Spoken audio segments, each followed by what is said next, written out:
So we'll jump into Module 1, The Inheritance We Carry, Lesson 1.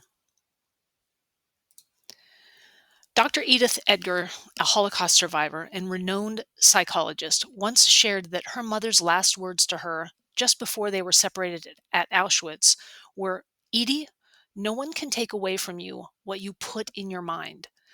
Those words became her lifeline, but they also shaped how she carried pain, quietly, stoically, inwardly. It wasn't until decades later, as a successful therapist and mother, that she realized how much of her emotional inheritance she had passed on. Her daughter once told her, "Mom, you taught me how to survive, but I wish you taught me how to live." That moment broke her open.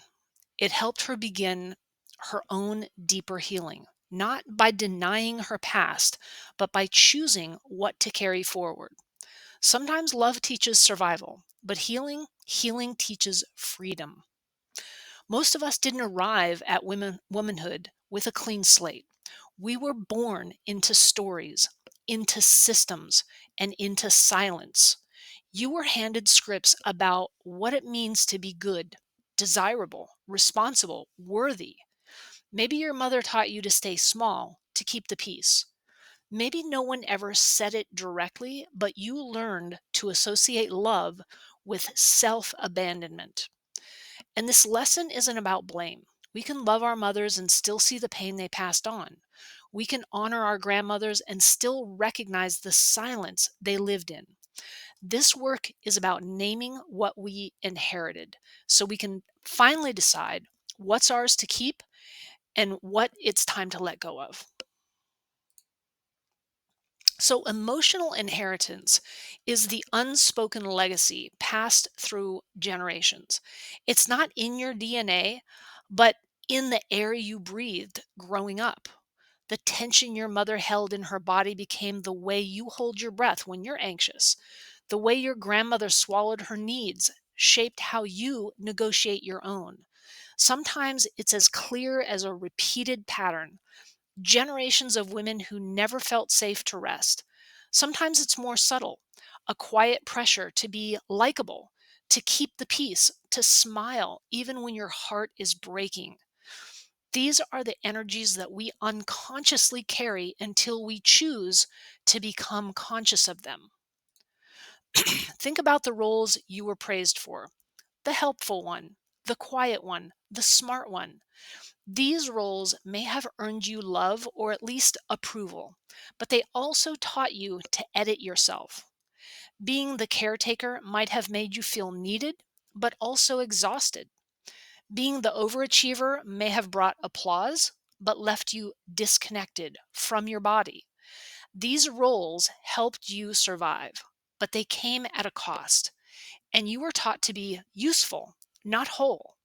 And now you get to ask, what would it mean to be fully you, not just the version of you others preferred? Some rules were never spoken, but you followed them anyway. You learned them in glances, in tension, in what was rewarded or ignored. You may have absorbed the belief that taking up space is dangerous, that asking for what you need makes you needy, that your worth is measured by your ability to keep others comfortable. And here's the truth: these rules weren't written for your freedom, they were written to keep systems in place. But you don't have to follow them anymore. The moment you name them, you reclaim the power to choose something new. So let's widen the lens for a moment, because while we are unlearning the old scripts, the newer generations are facing entirely new ones. Girls growing up today are being shaped by a culture of instant gratification, gender wars, curated personas, and relentless exposure to pornified expectations. Many are being taught, implicitly or explicitly, that intimacy is transactional, that men are adversaries, and that self worth is performance based. This too is emotional inheritance. It's just digitized. It's just louder.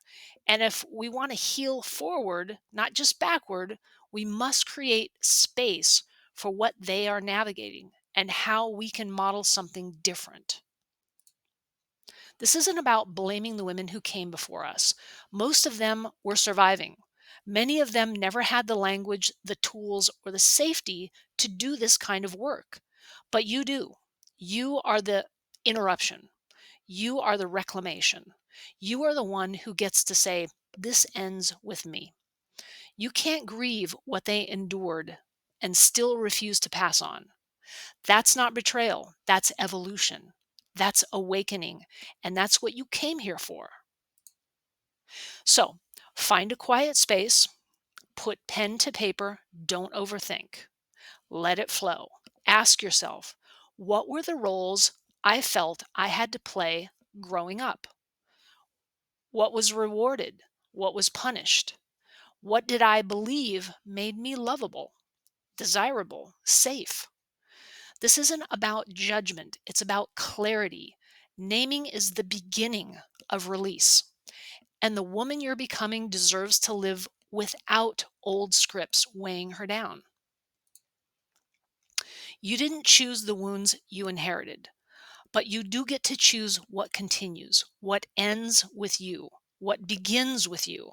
This work you're doing isn't just personal, it's generational. It's sacred. And every time you pause and reflect, every time you write, every time you say no more or not this time, you are awakening, not into someone new, but into the woman you were before the world told you who to be. And she's been waiting for you.